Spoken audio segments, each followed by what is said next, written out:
তো তার পাশাপাশি আপনাদের জন্য করি।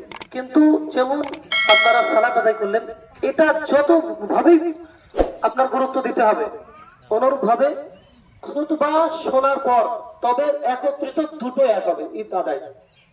আপনি যদি খুতবা না শোনেন, সালাত আদায় করলেন, আপনার সম্পূর্ণ আদায় হলো। এই অপরাধের জন্য হতে পারে দীর্ঘ 1 মাস আপনি ঈদ করার পরে এই অপরাধের জন্য আপনাকে কালকে উত্তর দিনে হয়তো মার্ক করতে পারে। কারণ মজলিস ভাঙার অপরাধটাও খুব বড় অপরাধ। তাই আমি আপনাদের কাছে আবেদন করছি, সুপ্রিয় মা ও বোনেরা, আপনারা উশৃঙ্খল করবেন না। খুব বেশি সময় আপনাদের নষ্ট করবো না। যুগ যুগ থেকে আল্লাহ রাসূলের সময় থেকে যেটা হয়ে আসছে সেইভাবেই চলবে।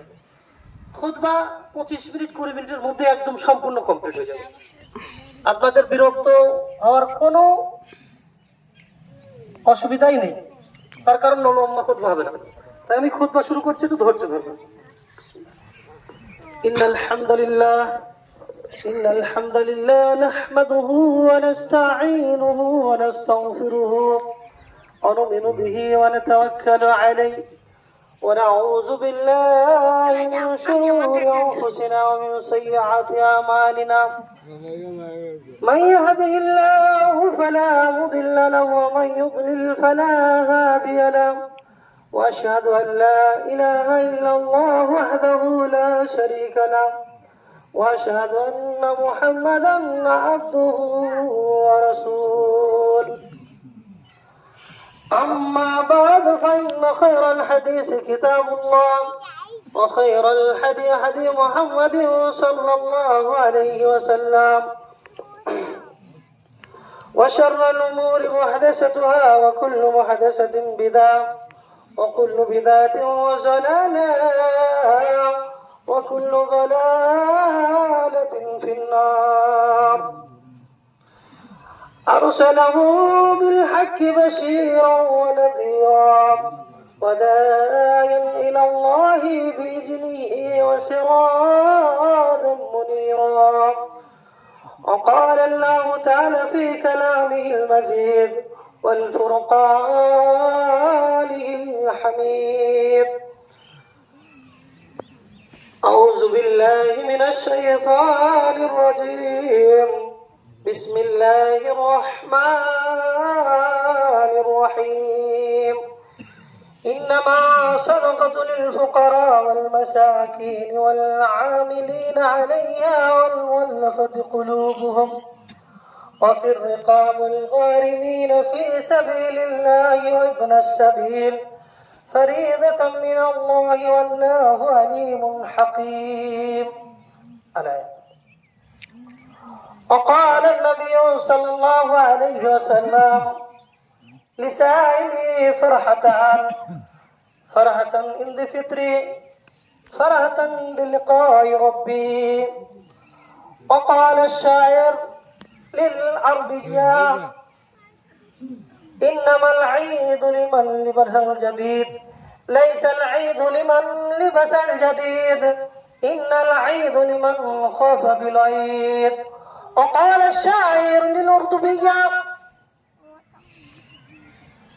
जिंदगी मिली थी रब की इबादत करने के लिए, जिंदगी मिली थी रब की इबादत करने के लिए, हम वक्त गुजर दी नकरों की टुकड़ों कमाने के लिए। जिंदगी मिली थी रब की इबादत करने के लिए, हम वक्त गुजर दी कागज की टुकड़े कमाने के लिए। ना कफन में जेब होगा ना कब्र में अलमारी, सच तो ये है मौत की फरिश्ता रिश्वत भी नहीं लेते हैं। उपस्थित শ্রদ্ধেয় সম্মানীয় সমবেত গহরাপোতা গ্রামবাসী ও সম্মুখে বসে থাকা আমার আম্মা জান, মা ও বোনেরা,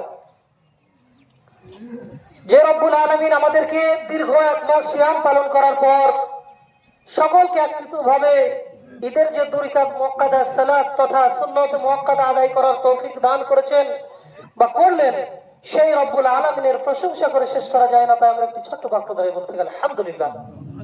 তারপর তো দিয়ে রাসূল জনাব মুহাম্মদ রাসূলুল্লাহ সাল্লাল্লাহু আলাইহি ওয়াসাল্লামের উপর শত কোটি দরুদ বর্ষিত হোক, আল্লাহুম্মা আমিন। আল্লাহুম্মা সাল্লি আলাইহি আল্লাহুম্মা বারিক আলাইহি। মা ও বোনরা, আপনাদের ব্যাপারেও 5 মিনিট আলোচনা হবে। আপনারা কেন উঠছেন? শোনেন, আপনাদের ব্যাপারে আল্লাহ রাসূল বেশি বেশি বলেছে যে হে মহিলারা, তোমরাই জাহান্নামে বেশি। তার কারণ তোমরা উচ্ছৃঙ্খল। আপনারা বসেন, খুতবা শোনেন, তারপরে যাবেন। ঈদ মানে কি? প্রথমত আপনাদের জানতে হবে, ঈদ মানে হচ্ছে লটা আনা, বারবার ফিরে আসা। বারবার যেটা ফিরে আসে সেটাই ঈদ। ঈদ মানেই হচ্ছে আনন্দ। এক আনন্দ হচ্ছে সিয়াম শেষ, তার আনন্দ। ঈদ, ঈদুল ফিত্র মানে এখানে হচ্ছে ফিতরা বা সিয়াম শেষ, অথবা ঈদের আনন্দ। ঈদ মানেই আনন্দ। তাই এই ঈদের দিনে আল্লাহ রাসূল ঈদের সালাত জামাতবদ্ধ ভাবে করতেন কিনা তার প্রমাণ তো আপনাদের দিতে হবে। আবু সাঈদ খুদরি রাদিয়াল্লাহু তাআলা আনহু উনি বলেন, كان النبي صلى الله عليه وسلم يخرج في يوم العيد في يوم الفطر ويوم الأضحى إلى مصلى। রাসূল সাল্লাল্লাহু আলাইহি সাল্লাম ঈদুল ফিতরের দিন এবং ঈদুল আজহার দিন উনি ঈদগাহে যেতেন। ফাআওয়ালু ইয়াবদাউ বিস-সালাহ, সর্বপ্রথম তিনি যেটা করতেন সালাত আদায় করতেন। তার আগে পাশের জনকে বলা যাবে না, এই তুমি তাকবীর পড়ো, তাকবীর পড়ো, এই কথা বলতে পারবে না। সালাত না আদায় করার আগে পর্যন্ত মুখ্যমন্ত্রী, প্রধানমন্ত্রী এবং কোন চেয়ারম্যানের কোনো বক্তব্য চলবে না। আপনি বলতে থাকুন, আপনি কাউকে বল এই কথাটা বলবেন। ফাআওয়ালু ইয়াবদাউ বিস-সালাহ, সর্বপ্রথম তিনি সালাত আদায় করতেন। সুম্মা ইয়ানসারিফু, তারপরে তিনি উঠে দাঁড়াতেন। ফায়াকুলু মুকাবালান নাস, এই যে আমি আপনাদের সামনে মুখোমুখি হয়েছি, আল্লাহ রাসূল ওইভাবে মুখোমুখি হতেন। ওয়াইজুহুম ওয়া ইউসিহুম, এবং নসিহত করতেন এবং উপদেশ দিতেন। এই আপনাদের কাছে নসিহত এবং উপদেশের কথা বলার পরই হাদিসের ভাষা এসেছে সুম্মা আতান নিসা, তারপরে তিনি মহিলাদের জামাতে যেতেন বা মহিলাদের কাছে। ওখানে যাওয়ার পর ফাওয়াদাহুন্না উযাক্কিরাহুন্না বিতাকওয়াল্লাহ, তাদেরকে আল্লাহ ভীতি অর্জন করার জন্য বলতেন, যাতে করে তারা আল্লাহ রাব্বুল আলামিনের উপর ভীত সন্তুষ্ট নিয়ে আসতে পারে। ওয়া আম্মার মধ্যে অধিকাংশই জাহান্নামের অধিবাসী। ওই জামাতের মধ্যে একজন সাহসী মহিলা ছিলেন। সাহসী বলতে উনি বিষয়টা জানতে চাচ্ছে। উনি বলেন, ইয়া রাসূলুল্লাহ, আমরা বেশি বেশি কেন জাহান্নামে যাব? কেন যাব আমরা জাহান্নামে?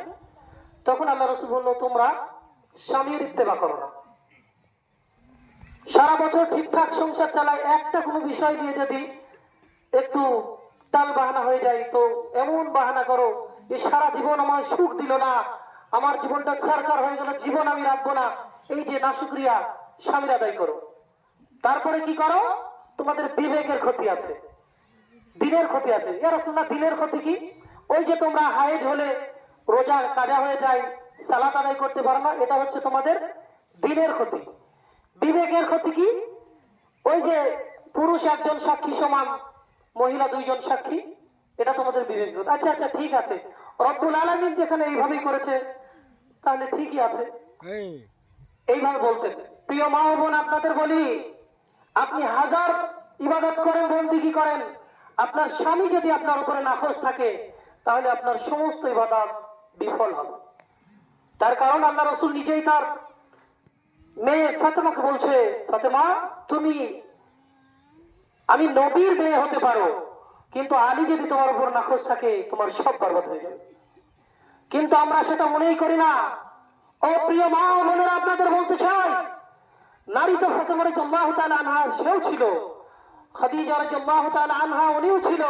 ওনাদের চরিত্র, ওনাদের যে চলাফেরা, স্বামীর ভক্তিটা, সেটা একটু আলোচনা করলে আপনারা বুঝতে পারবেন। আল্লাহ রাসূলের 11টা বিবি ছিল, কৃতদাস ছিল, দাসী ছিল দুটো, মোট 13টা। নাম আর আমি আলোচনা করছি না, তাদের বিশেষ গুণ কয়েকটা বর্ণনা করছি। আমরা তো একজনের জন্য অস্থির, জীবন রাখবো না, শেষ করে ফেলবো, জীবনই রাখবো না, সংসার কেউ করে নাকি? কিন্তু আল্লাহ রাসূল 11 জন বিবি এবং 2 জন দাসী তথা 13 জন মহিলার সঙ্গে তার জীবন যাপন করেছে। আল্লাহ রাসূলের প্রথম স্ত্রী হচ্ছে আমাদের আম্মা জান খাদিজা রাদিয়াল্লাহু তাআলা আনহা। কত সুন্দর নাম, নামটা শুনলেই ভালো লাগে না? ওনাকে এত মহব্বত করতেন। আল্লাহ রসুল বলছেন, আমি খাদিজার সঙ্গে 25 বছর ঘর সংসার করেছি।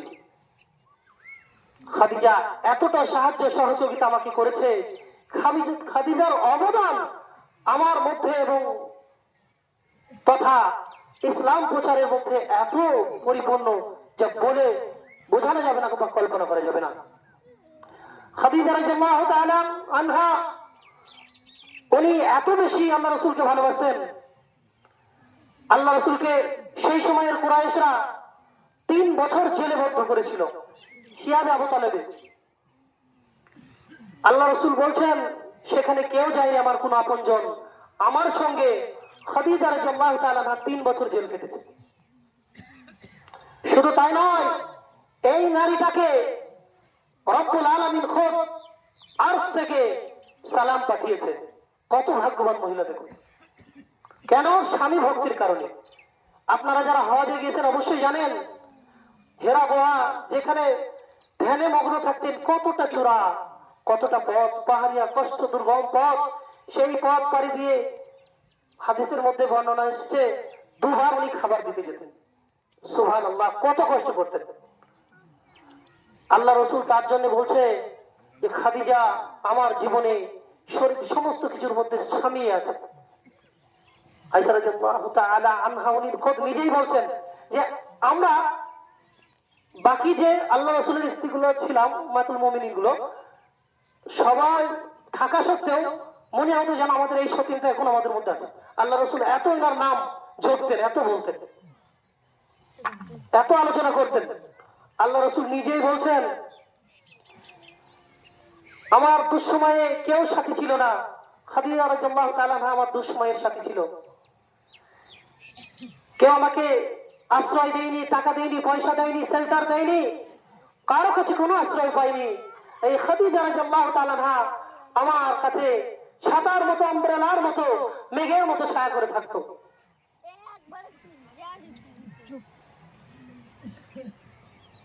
যদি কেউ আক্রমণ করতো সেটা সামলে দেওয়ার মতো খাদিজা রাদিয়াল্লাহু তাআলা আনহার ক্ষমতা ছিল।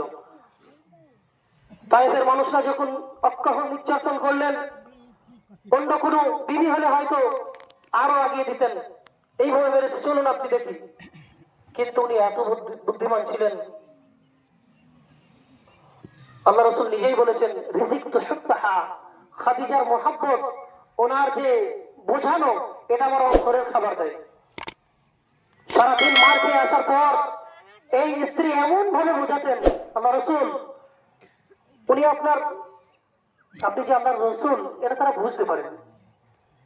আপনি যে মহান মানুষ, ওই তায়েফবাসী বুঝতে পারেনি, তাই আপনার উপর অত্যাচার করেছে। আপনি তো নবী, আপনি শান্ত হন, গায়ে হাত বুলিয়ে বুঝ দিতেন।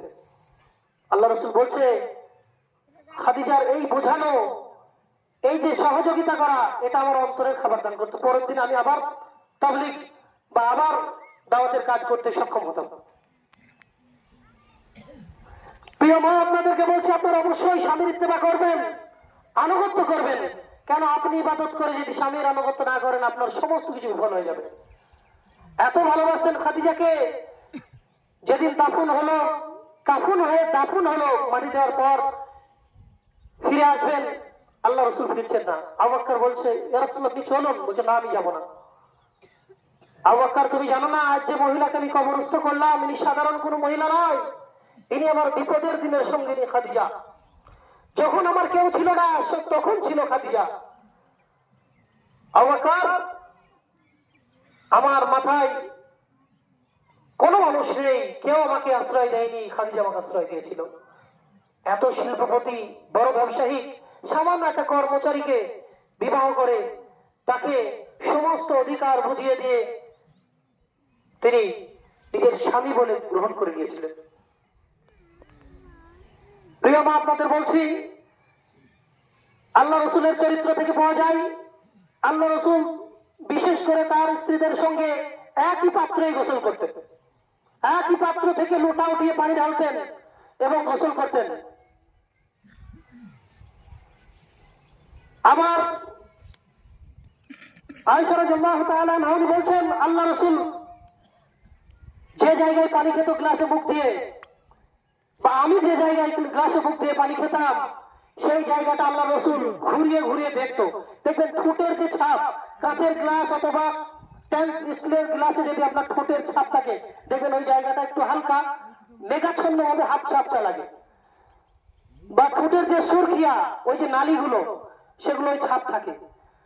তো আয়েশা রাদিয়াল্লাহু তাআলা উনি বলছেন আল্লাহ রসুলের খাওয়া গ্লাস থেকে ঘুরিয়ে ঘুরিয়ে আল্লাহ রসুলও দেখতেন, আমরাও দেখতাম, যে জায়গায় ঠোঁট লেগে পানি পান করতেন, সেই জায়গায় আমরা উম্মাতুল মুমিনিন সেই জায়গায় ঠোঁট লাগিয়ে পানি পান করতাম। কত মহব্বত ছিল তাদের মধ্যে। আম্মা জান আয়েশা রাদিয়াল্লাহু তাআলা উনি উটের হাড্ডি খেতে ভালোবাসতেন। উনি উটের হাড্ডিগুলো চুচে চুচে পাত্রে রাখতেন।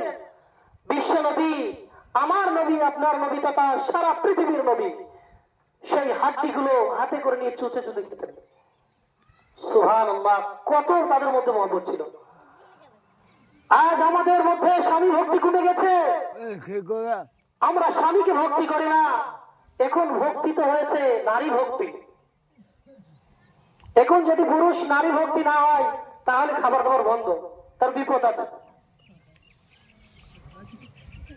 প্রিয় মা, আপনাদের বলছি, যেটা হাদিস সেটা আপনারা আমল করবেন। স্বামীর বিপদে পাশে থাকবেন, বুঝ দেবেন, উৎসাহ দেবেন, কোনোদিন মনক্ষুণ্ণ হতে দেবেন না। কারণ বড় কোনো বিপদে পড়লেও আপনি তাকে এমন ভাবে বুঝাবেন, আপনার মধ্যে সেই টেনশনটা আসর করলেও যেন আপনার স্বামীর মধ্যে সেই টেনশন না আসে। এইভাবে করে আপনি আপনার স্বামীকে দেখবেন। আল্লাহ রসুল বিবিদের সঙ্গে রোমান্টিকও করতেন। আল্লাহ রসুল দৌড়াদৌড়ি করেছেন। আয়েশা রাদিয়াল্লাহু তাআলা আনহা ওনার সঙ্গে দুবার দৌড় খেলা করেছেন। একবার আল্লাহ রসুল জিতেছেন, একবার আম্মা জান আয়েশা রাদিয়াল্লাহু তাআলা আনহা উনি জিতেছেন। আয়েশা রাদিয়াল্লাহু তাআলা আনহা উনি ওটের তীর আন্দাজি, আগে আরবেদের তীর আন্দাজি খেলা হতো, সেই খেলা মানে ঘোড়ায় চড়ে, সেই খেলা দেখতে আম্মা জান আয়েশা রাদিয়াল্লাহু তাআলা আনহা খুব ভালোবাসতেন। উনি ওনার স্ত্রীকে পিঠে করে নিয়ে জানালাটাকে ফাঁক করে দিয়ে দেখাতেন। দীর্ঘক্ষণ তীর খেলা দেখার পর যখন আর থাকতে পারতেন না, তখন আল্লাহ রসুলকে বলতেন। তখন আল্লাহ রসুল বলতো, আয়েশা, তীর খেলা দেখা হয়েছে? উনি যখন অনুমতি দিতেন, হ্যাঁ, তারপরে নামিয়ে দিতেন। আপনারা আদর করবেন। আপনারাই শুধু স্ত্রীর আদর নেবেন এটা তো নয়, তাদের ভালো ভালো জামা কাপড় কিনে দেবেন, তাদেরকে একটু আদর করে করে বলবেন, গান শোনাবেন। কিছু গান আছে যার মধ্যে শুধু কোনো শিরক নেই, সেই সব গানগুলো প্রশংসা করবেন, স্ত্রীকে আনন্দ দেবেন। আল্লাহ রসুল আয়েশা রাদিয়াল্লাহু তাআলা আনহাকে বলতেন, হুমায়রা, ছোট্ট পাখি। আপনারা বলবেন, জান পাখি, সোনা পাখি, এইভাবে করে ডাকবেন, আদর করবেন। ক্ষণিকের আনন্দ দেওয়ার জন্য আপনার সংসারটা সুখময় করে দেবে কে? রব্বুল আলামিন।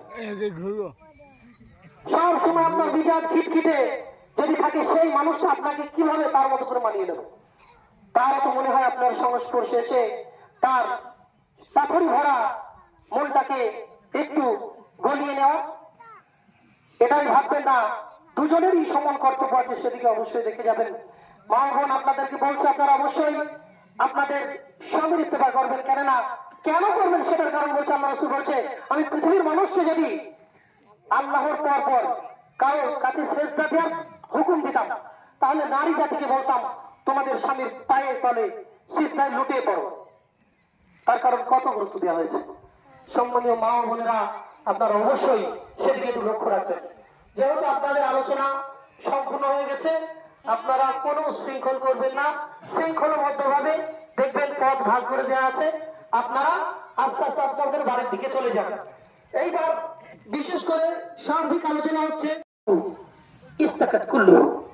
দেহের যদি কোনো একটা অঙ্গ প্রত্যঙ্গ অসুস্থ হয়, ব্যাধিতে পাকড়াও হয়, তথা ইজাস্তাকাত আইনুহু, চোখ যদি কোনো ব্যথায় ভোগে, এই ব্যথা কি শুধু চোখ অনুভব করে, বরং সমস্ত শরীর তার ব্যথা অনুভব করে, ফিল করে। চোখের কি অবস্থা হয়েছে সেটা ভালো করার জন্য সবাই হতে পারে লাগে। পাকে কথা বলে, হে চোখ, সমস্যা তো তোমার, তুমি পায়ে হেঁটে যাও, তুমি গিয়ে ডাক্তারকে বলো। চোখের কথা কিন্তু বলে না, চোখকে পায়ে কথা বলে না, মুখও বলে না, হে চোখ, সমস্যা তো তোমার, ডাক্তারের কাছে বললে তুমি বলো, আমি বলবো না। এ কথা বলে না। চোখের অসুবিধা সমগ্র শরীরের সমস্ত পার্শ্বের অসুবিধা। তাই যেমন চোখের অসুবিধা হলে সমস্ত অঙ্গ প্রত্যঙ্গ উঠে পড়ে লাগে, কিভাবে চোখের সমস্যা ঠিক করা যায়।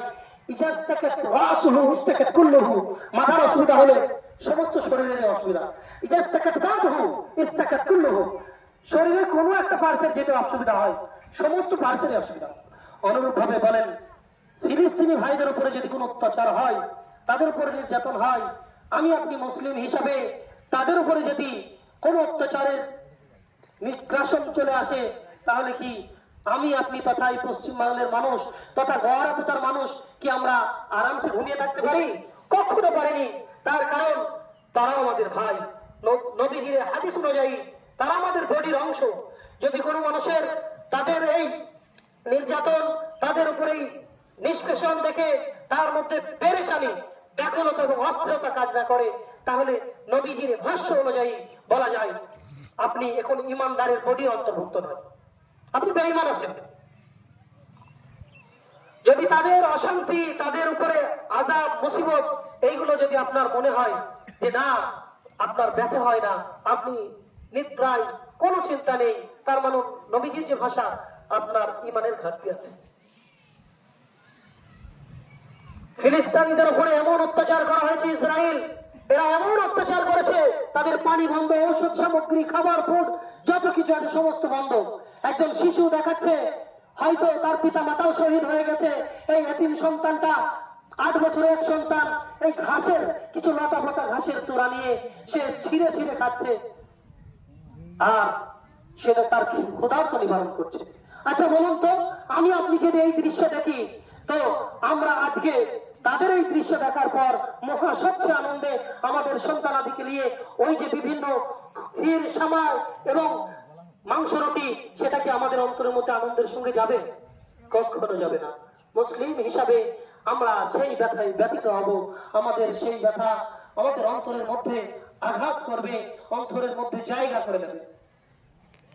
আপনারা হয়তো বলবেন, কেন কি করতে খামোখাই হামাসরা ফিলিস্তিনে থেকে গুঁতো দিতে গেল?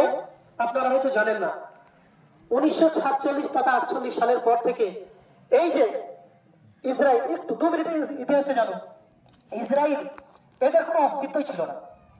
এরা চারিদিক থেকে সমস্ত প্রান্তে মার খেয়ে আসার পর উদ্বাস্তুর মতো ঘুরে বেড়াচ্ছিল।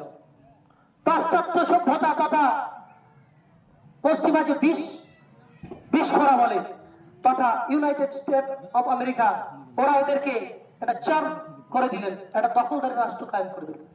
এরপর থেকে এরা প্রতিনিয়ত দখল করতে আছে, প্রতিনিয়ত দখল করছে। পৃথিবীর সমস্ত দেশের একটা আন্তর্জাতিক সীমারেখা আছে, কিন্তু ইসরায়েলের কোনো নেই। ওরা প্রতিনিয়ত ফিলিস্তিনিদের বাড়ি দখল করছে, জমি দখল করছে, তাদের উপরে অকাট্য নির্যাতন করে মারছে। ইভেন এমন ভাবে তার মায়েদের শ্লীলতাহানি করছে, ফিলিস্তিনি সন্তানদের মায়েদের। সেই সন্তান ছুটে এসে যদি তার মায়ের ইজ্জত বাঁচানোর জন্য তার শ্লীলতাহানির প্রতিবাদে আগিয়ে আসছে, তো ওই নিগ্রহ পশুরা এমন ভাবে বুটের আঘাত করে তাদেরকে ফেলে দিচ্ছে, ছিন্ন বিচ্ছিন্ন করে, সেখানেই তারা শহীদ হয়ে যাচ্ছে। তার কারণ আপনারা বলবেন, আজকেই কি হামাসরা তাদের উপরে আক্রমণ করলো? দীর্ঘ 75 বছর থেকে তারা এইভাবে ফিলিস্তিনের উপরে অত্যাচার করছে। এখন আমাদের করার কি? আমাদের দোয়া করতে হবে।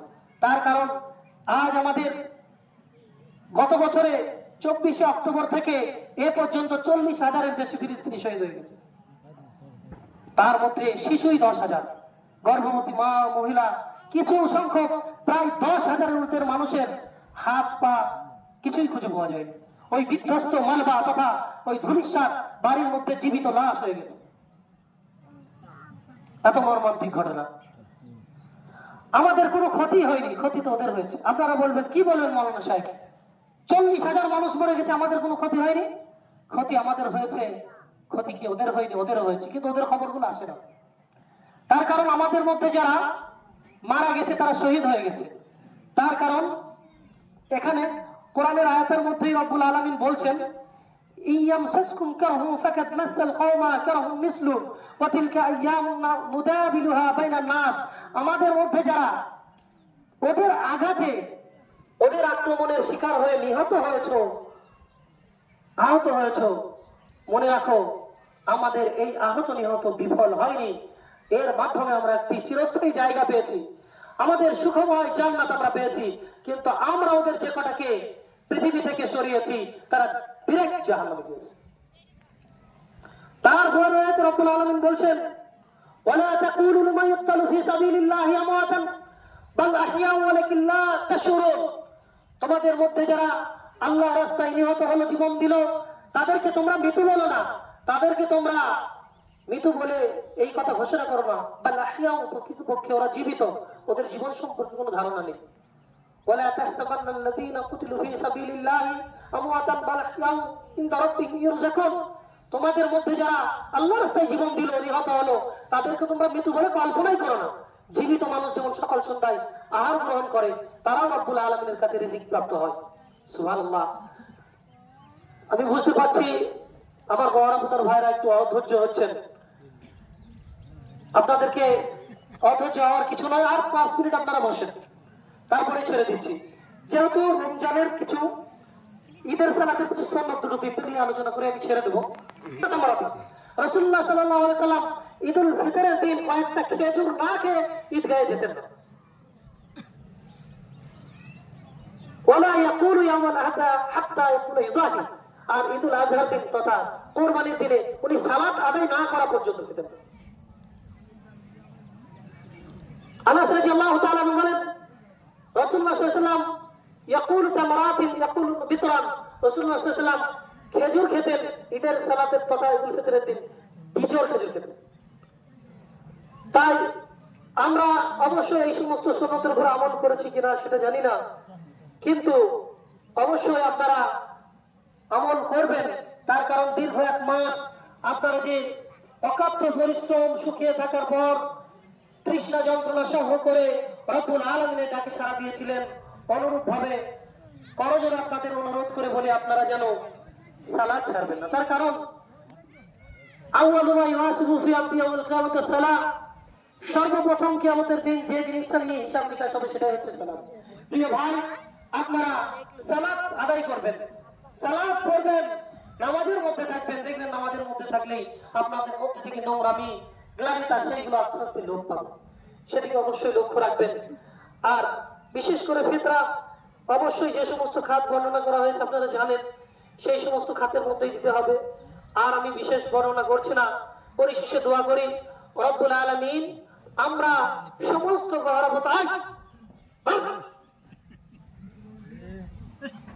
পরিশেষে দোয়া করি মওলাই কারীম আমরা সমস্ত গ্রামবাসী তথা গৌরবতার ঈদগাহে সমস্ত ঈদের সালাত আদায়কারী জনসাধারণ রব্বুল আলামিনের কাছে প্রাণপণ দোয়া করছি। রব্বুল আলামিন পৃথিবীর যেখানে মুসলিমরা নির্যাতিত হচ্ছে, লিবিয়া তথা কাশ্মীর, মায়ানমার, প্যালেস্টাইন তথা বর্মা, যত জায়গায় রব্বুল আলামিন মুসলিমরা নির্যাতিত, তাদের কাছে আপনি সাড়া দেন। তার কারণ আপনি বদরের প্রান্তরে সেই দুর্বল মুসলিমদের কাছে সাহায্য পাঠিয়েছিলেন। আমরা জানি আপনি এখনো ঘুমাচ্ছেন না, তার কারণ আমরা এটাও জানি হাইয়ুল কাইয়ুম লা তাখুযু সিরাতাও, আপনি কোনদিন তৃন্দা তথা তন্দ্রা এবং ঘুম আপনাকে গ্রাস করতে পারে না, আপনাকে ঘুমে ধরবে না। আপনারা কি ভাবছেন যে বদরের যুদ্ধে যে রব্বুল আলামিন মুসলিমদেরকে সহযোগিতা করেছিল সেই রব্বুল আলামিন এখন ঘুমিয়ে আছেন?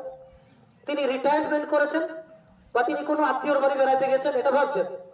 বদরের প্রান্তরে যে রব্বুল আলামিন সাহায্য সহযোগিতা করেছেন সেই রব্বুল আলামিন আমাদের মুসলিম জাহান তথা যে সমস্ত জায়গায় মুসলিমরা নির্যাতিত তাদেরকে সহযোগিতা করবে। হে রব্বুল আলামিন আপনি সেই সমস্ত পিছিয়ে পড়া নির্যাতিত মুসলিমদের পাশে থাকুন, তাদেরকে আপনি দয়া করুন, তাদের পাশে দাঁড়িয়ে নির্যাতন থেকে আপনি মুক্ত করুন। আল্লাহুম্মা আমিন। রব্বুল আলামিন আপনি সকলকে এই মজলিসের যত মানুষ আছে তথা সকলকে আপনি 5 ওয়াক্ত সালাত আদায় করার তৌফিক দান করুন। রব্বুল আলামিন দয়াময় প্রভু পরওয়ারদিগার আলাম আমাদের মধ্যে থেকে যে আত্মীয় স্বজন ইহকাল থেকে পরকালে গমন করেছে, না জানি তারা কবরে কি হালাত রয়েছে, কি মুসিবতের মধ্যে রয়েছে। রব্বুল আলামিন তারা যদি কোনো আযাবে মুসিবতের মধ্যে থাকে রব্বুল আলামিন তাদের কবরের আযাবকে আপনি বন্ধ করে দিন। আল্লাহুম্মা আমিন। রব্বুল আলামিন আমাদের মধ্যে অনেক পিতামাতা, ভাই বোন অনেকজন পীড়িত অবস্থায় রয়েছে, অনেকজন বিছানায় পড়ে রয়েছে, তাদেরকে আপনি শিফা দান করুন, তাদেরকে আপনি সুস্থতা দান করুন, তাদেরকে আপনি যদি এই সিয়াম ফরজ বিষয় যদি তারা পালন নাও করতে পারে, রব্বুল আলামিন তাদেরকে আপনি এই সিয়াম যেহেতু তারা পালন করেনি, এই অপরাধের যে অপরাধ তারা করেছে, রব্বুল আলামিন তাদেরকে আপনি ক্ষমা করুন। আল্লাহুম্মা আমিন। আমি মজলিস ভাঙার দোয়া বলে বক্তৃতা কি করব, আপনারা আমার সঙ্গেই বলবেন।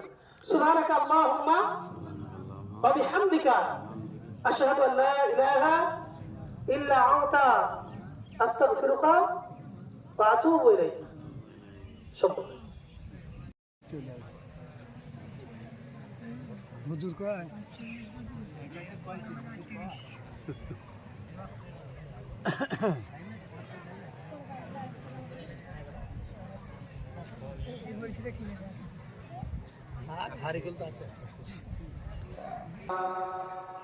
الله أكبر كبيرا والحمد لله كثيرا سبحان الله